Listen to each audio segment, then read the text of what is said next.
A question I get asked a lot by people who want to sort of really progress from intermediate to advanced players and onwards is how you get to know your fretboard and how you can play down the neck. There's several ways you can do that, and this lesson is going to discuss one of the ways that you can get to know your fretboard a bit better. And if you like any of the tab for this, there's a free PDF worksheet that goes along with this video if you just click the link below, or it's available via mandolin.com. So what we're going to do is we're going to base this all around the tune Sally Goodin, which is a kind of a standard. It's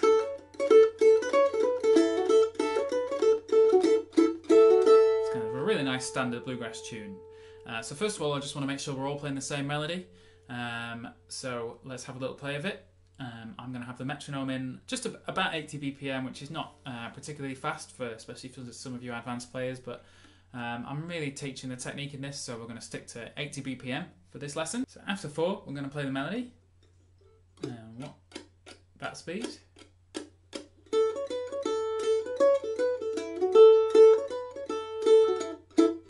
That's our speed. Okay. 1, 2, 3, 4.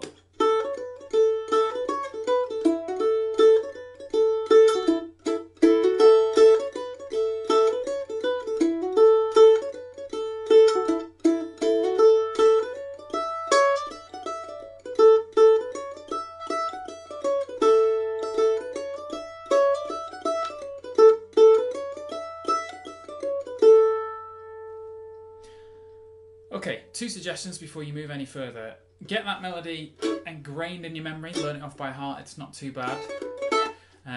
But then more importantly, just so we can start discussing positions, we're going to do it again, but we're going to turn all of those open strings into 7th frets. I did discuss this in a previous lesson about making tunes into closed, so go back and look at that on mandolin.com. But all of the open notes into 7s, so instead of it now becomes with that little finger playing the 7th fret. 1, 2, 3, 4.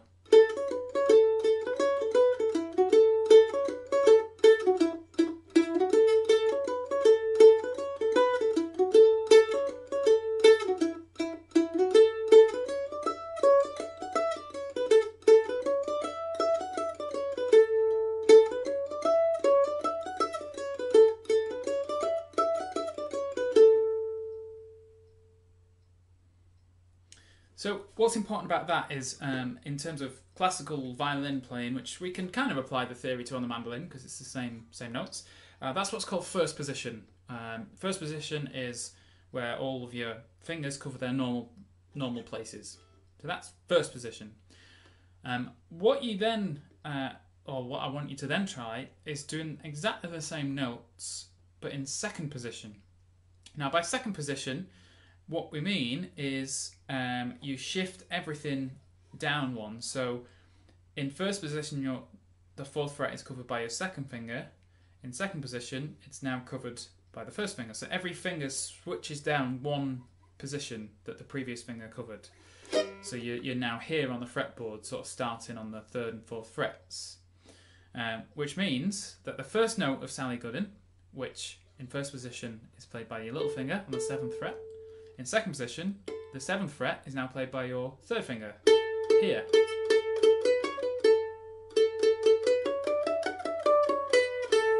Okay, so that's now second position. So we're going to do Sally Goodin again, but in second position. 1, 2, 3, 4.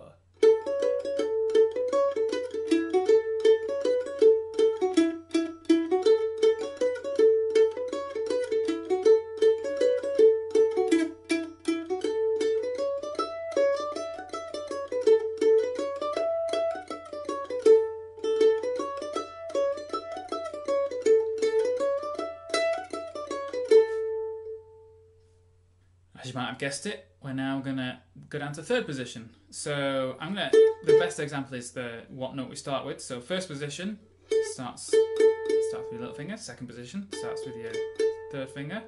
So as you might imagine, 3rd position, your 2nd finger now starts Sally Goodin. So your 5th frets are still being covered by your 1st finger, and your 11th frets are being covered by your little finger. Okay, same speed. So you're up here now. Don't forget YouTube has a slow down feature if some of these need a bit of practice. Okay. 1, 2, 3, 4.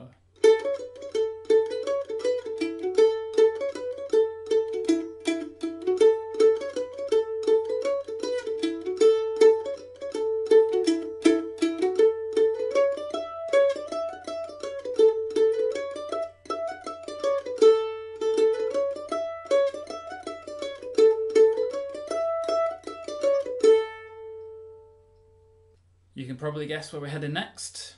First position, second position, third position. Finally, fourth position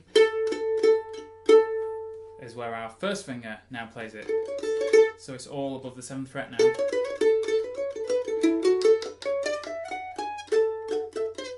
Okay, so after 4, on 1, 2, 3, 4.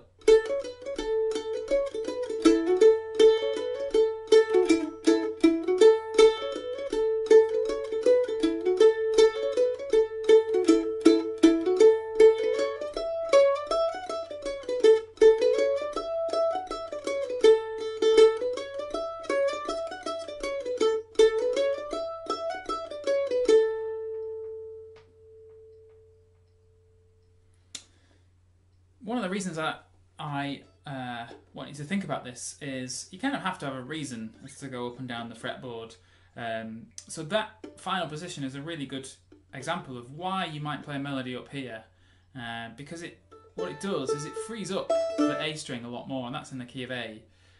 So you could sort of play it, you can sort of turn your open string now into a drone rather than down here. If you want a drone, you've got to kind of drone the 7th fret, but down here, so it would sound like this. 2, 3, 4.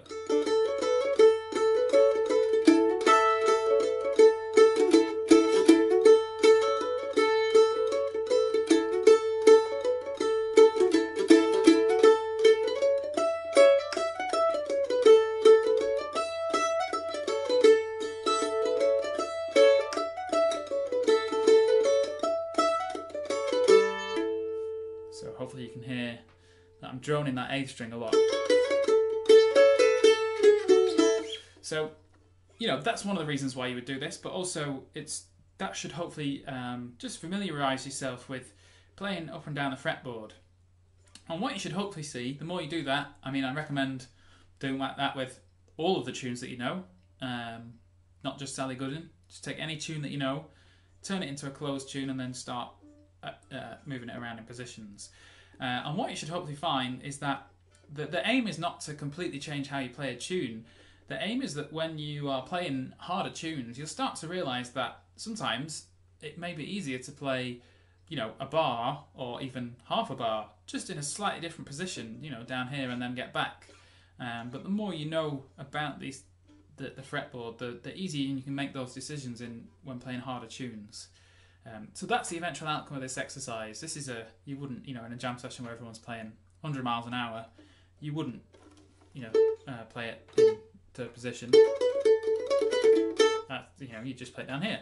But it's more to influence you playing in the future when you're playing harder tunes, and you can start to incorporate.